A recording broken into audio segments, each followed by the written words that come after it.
Isometrics. Get your lunge going, pass the ball around your back and between your legs, stuff like that. There's really no reason to not add a basketball, at least some of the time. My cat is being very nice right now. All right, I'll see you in the gym.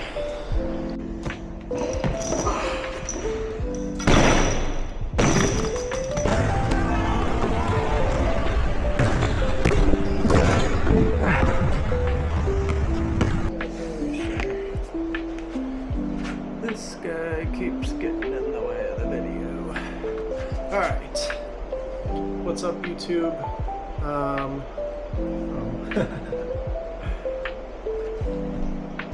My cat is being very nice right now. While I'm trying to warm up. All right. I squatted earlier when I finished up with work. I have a big break.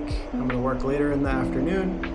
So now I'm gonna hit the rest of my lift. I have power clean, deadlift, and some accessories, but still kind of easing back into things. This is my first heavy lift in a few weeks because I was on vacation in upstate New York, and then I was in Japan. I did lift in Japan, but just like light half squats and stuff like that, just trying to maintain. I know that my low back is gonna feel this day because I did some deep back squat, and I'm gonna do power clean and deadlift. Even though I'm not gonna go super heavy, just kind of getting some nice low back stuff in between is definitely gonna help. So I'm gonna show you some stuff that some of it is stuff that I kind of thought of myself. It's also like a combination of stuff I worked on with Brady from DAC Performance and Health when I was rehabbing my labrum, as well as some stuff I learned from Jordan Kilgannon at dunk camp. So the basics of it are I'm going to do a little bit of like dunking hand speed, so just like working on passing the ball around my body and stuff like that, but at the same time I'm going to use it as a spinal warm-up. So I'm going to be going through rotation, side to side, side bending like this. It's hard to use the ball on this one. And then I'll show you another version where I'm going all the way into flexion, all the way into extension, kind of like a cat-cow. Doing all this while standing up and doing some hand speed. So kind of just killing two birds with one stone. I'm going to start with just a little bit of random freestyle stuff first.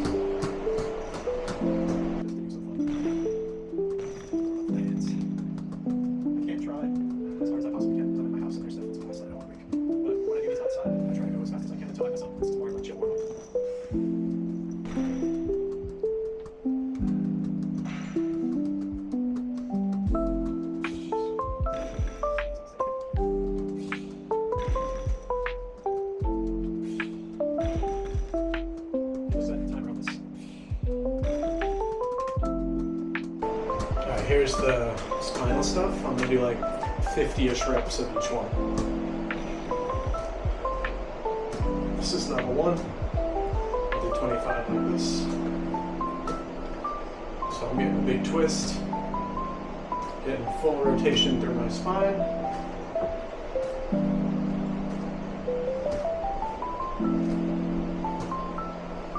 Exact amount of reps does not matter at all. 25 is super arbitrary. It's just what I'm choosing right now. And I might, if you actually count these, I might be off. Doesn't matter.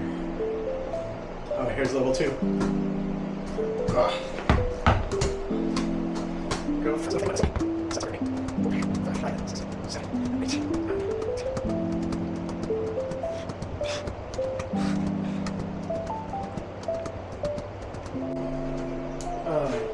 I like to do stuff like this for a lot of reasons.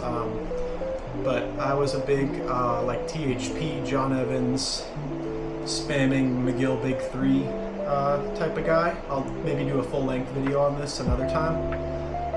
But there's definitely a lot of people in the fitness industry, especially in the vertical jump industry.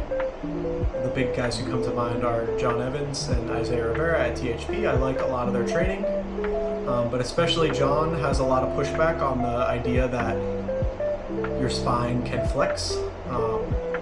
And he really ascribes a lot, or subscribes a lot to the beliefs of a guy named Stuart McGill, who's very similar, and he kind of just, his general belief is that all back pain, this is a very big oversimplification of it, but all back pain is caused by like an inability to properly stabilize your core.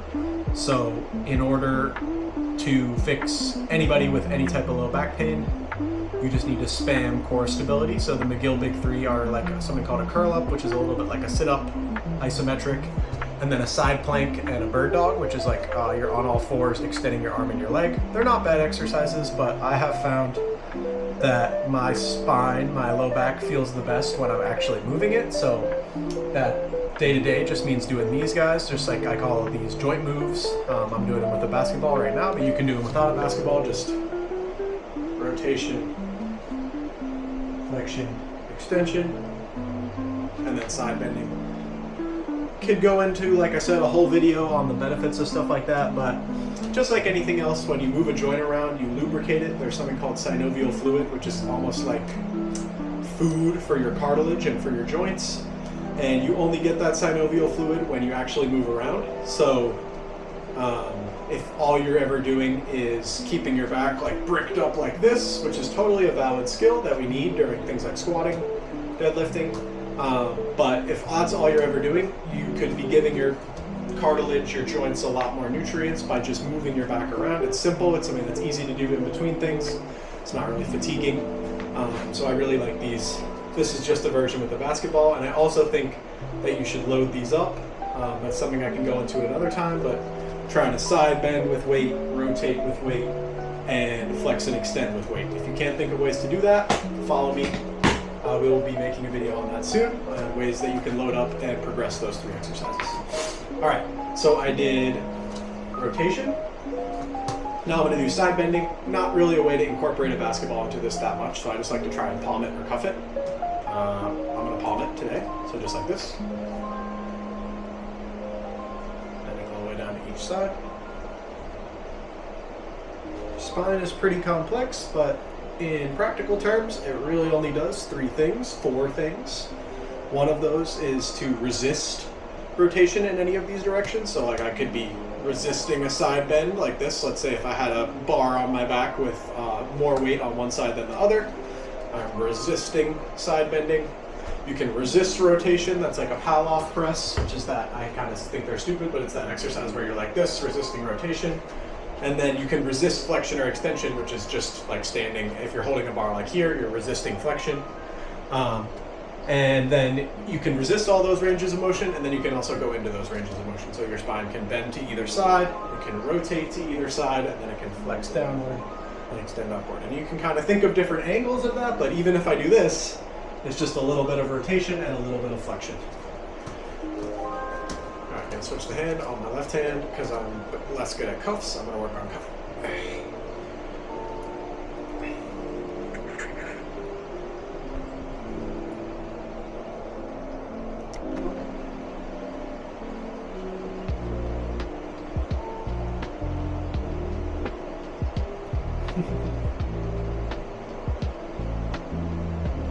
All right, last one.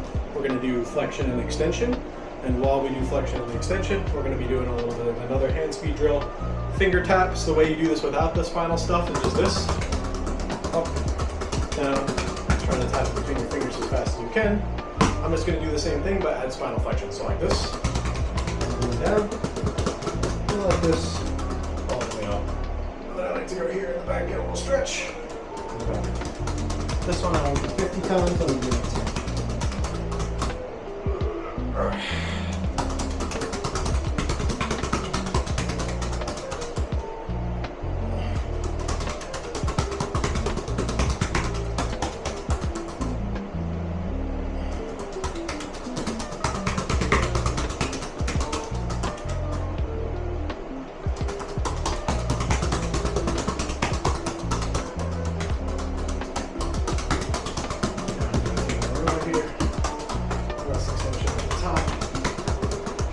Fingertips, and not just your palms.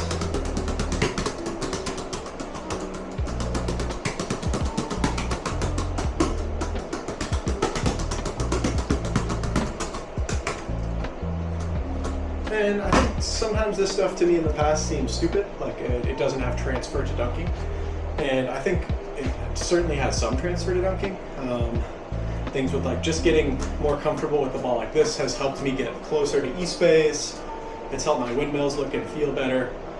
But just in general, like, it doesn't, even if this makes you 5% better at dunking or 2% better at basketball, it's worth doing because it's just replacing like other stuff in your warm-up, right? Like a lot of these things, I'm just doing this in place of just doing this without a ball or doing arm swings, stuff like that, leg swings, right? A lot of those things you could do isometrics, get your lunge going, pass the ball around your back and between your legs, stuff like that.